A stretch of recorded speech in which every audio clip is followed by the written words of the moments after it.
Hello. Welcome back. It's been some time. Thank you for sticking with me. Today, I'm going to read some more of Petrarch's Sonnets. Petrarch was a 14th century Italian poet.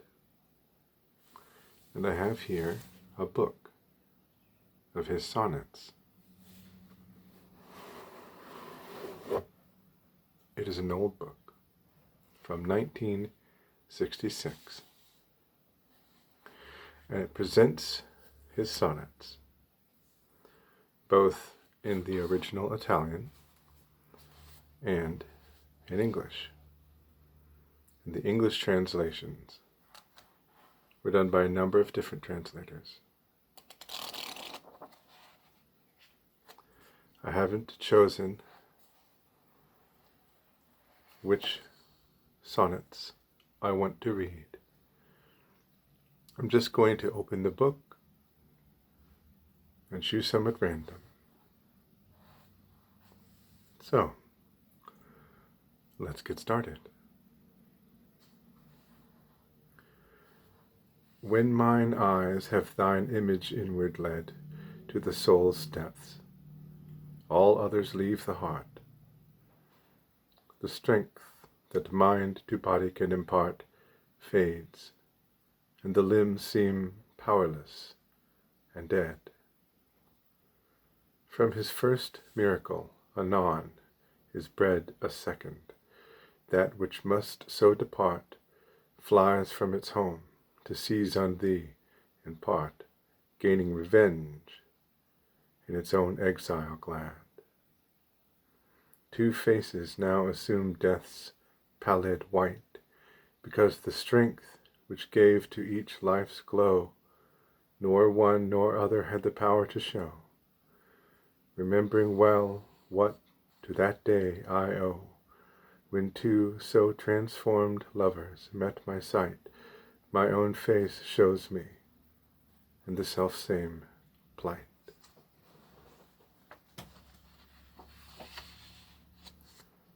Moving on. Could I, in melting verse, my thoughts but throw, as in my heart their living load I bear, no soul so cruel in the world was e'er, that would not at the tale with pity glow. But ye, blessed eyes, which dealt me the sore blow, 'gainst which nor helm nor shield availed to spare, within, without, behold me, poor and bare, though never in laments is breathed my woe. But since on me your bright glance ever shines, e'en as a sunbeam through transparent glass, suffice then the desire without the lines. Faith, Peter, blessed and merry, but, alas, it proves an enemy to me alone, whose spirit, save by you, to none is known.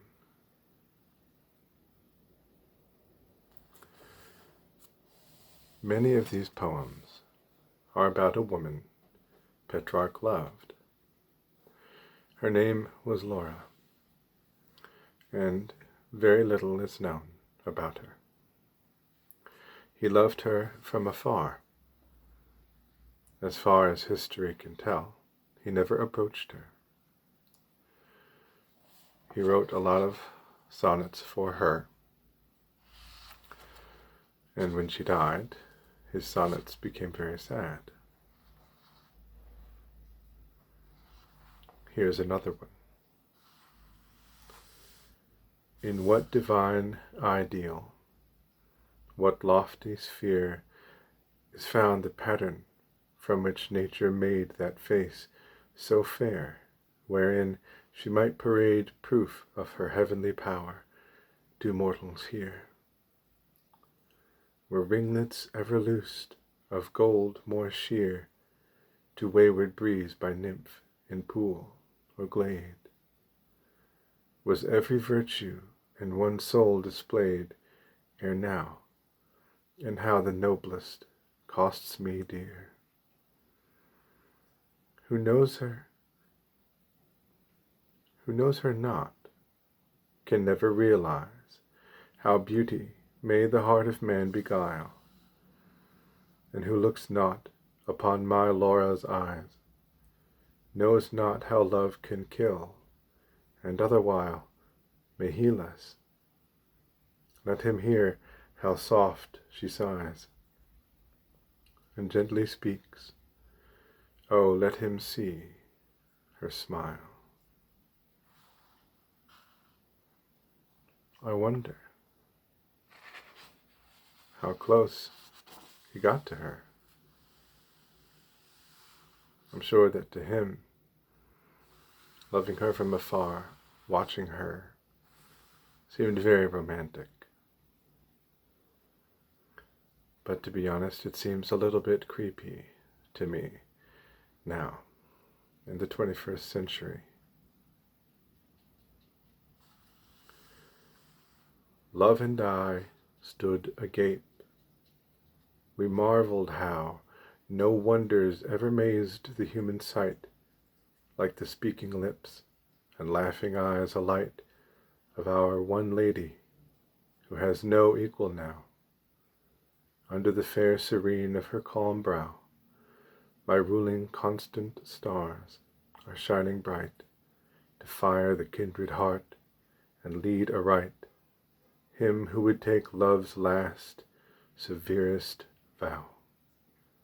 It is a miracle when in the grass like a flower she sits, or when her candid breast is crushed against a bush without her care.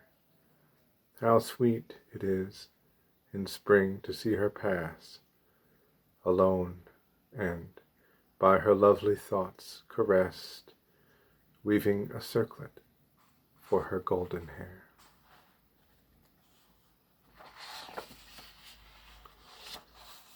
Like many people in 14th century Italy,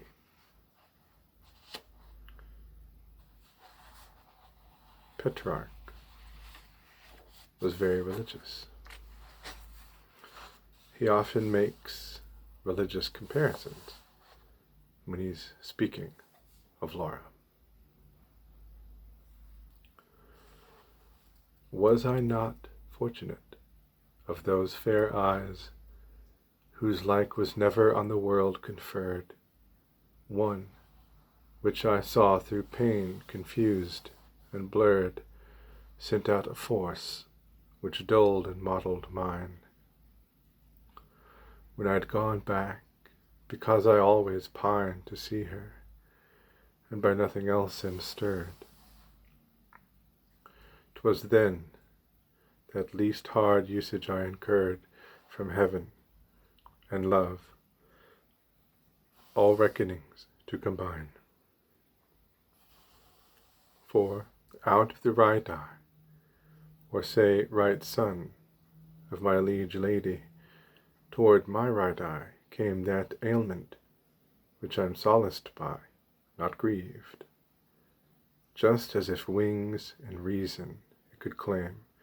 It passed like fires that through the welkin run, nature and pity thus were both relieved. Here the translator, whose last name was Cayley, uses a word that I like, welkin. Welkin is an old word that refers to the dome of the sky. The sky as if it were a roof, a curved roof. I've used that word in songs before. Here's another sonnet translated from the original Italian by the same person. My eyes with longing passion were intent on that fair face for which I sigh and pine, when love, as if to say, what thoughts are thine, did that next dearest honored hand present. My heart thus caught, where to good works is lent living example, like a fish on line, or young bird limed on twig, allowed no sign to reach its cumbered senses of the event, but eyesight, having missed its proper goal, apart from which it hath no perfect wheel, cleared its own path abroad in dreamy plight, and with such glories on both sides, my soul began, I cannot fathom what, to feel a heavenly bliss, an exquisite delight.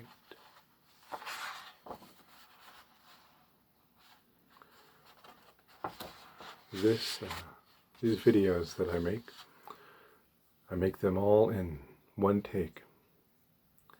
I don't have editing software. And even if I did, I probably wouldn't know how to use it. But because I do these all in one take, sometimes if I make a mistake, I have to start all over. And I believe that the sonnet I just read is one that I read during an earlier take of this video. I hope that's the case. And I hope I haven't already read it today, in this take. But if I have, maybe you liked it so much that you didn't mind hearing it a second time. Okay, let's move on.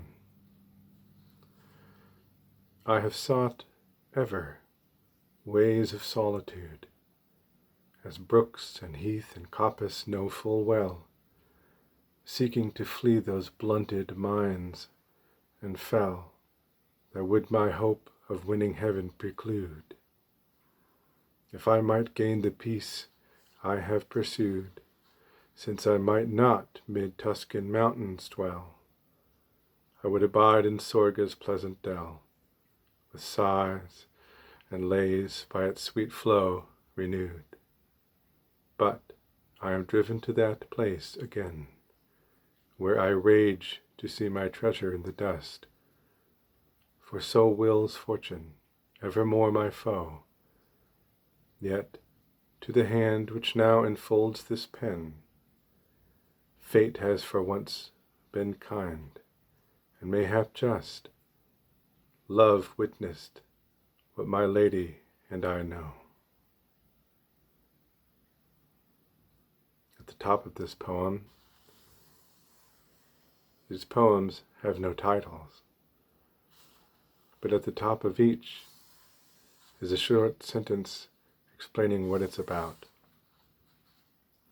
And at the top of this one is the sentence, "The Consolations of Solitude." And I understand, as a solitary person myself, how Petrarch might have sought solitude.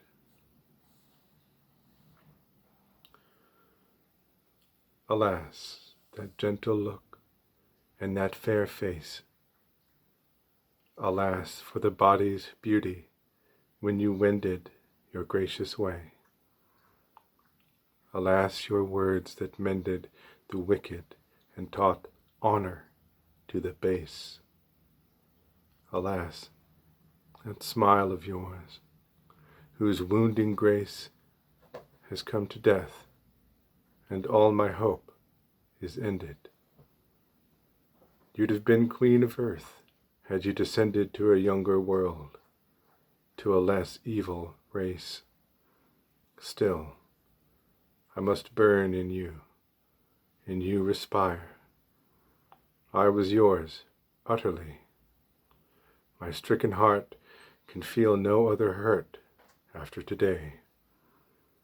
You showered hope upon me, and desire in our last moment ere we came to part. And when the wind blew all your words away.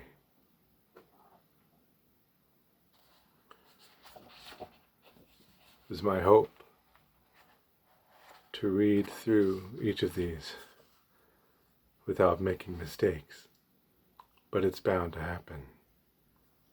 I'll read through one more for now.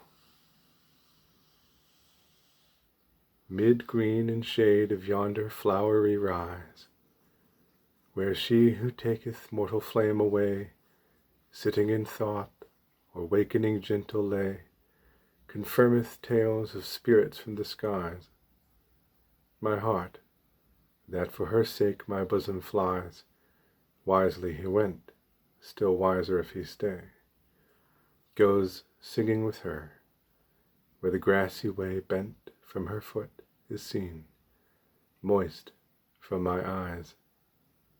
Still closer, pressing to her side, he saith, had we but here a while the wretched wight, so weary of his life and of his lot. Whereat she smiles. O match unequal quite, twixt heaven and stone no heart inhabiteth.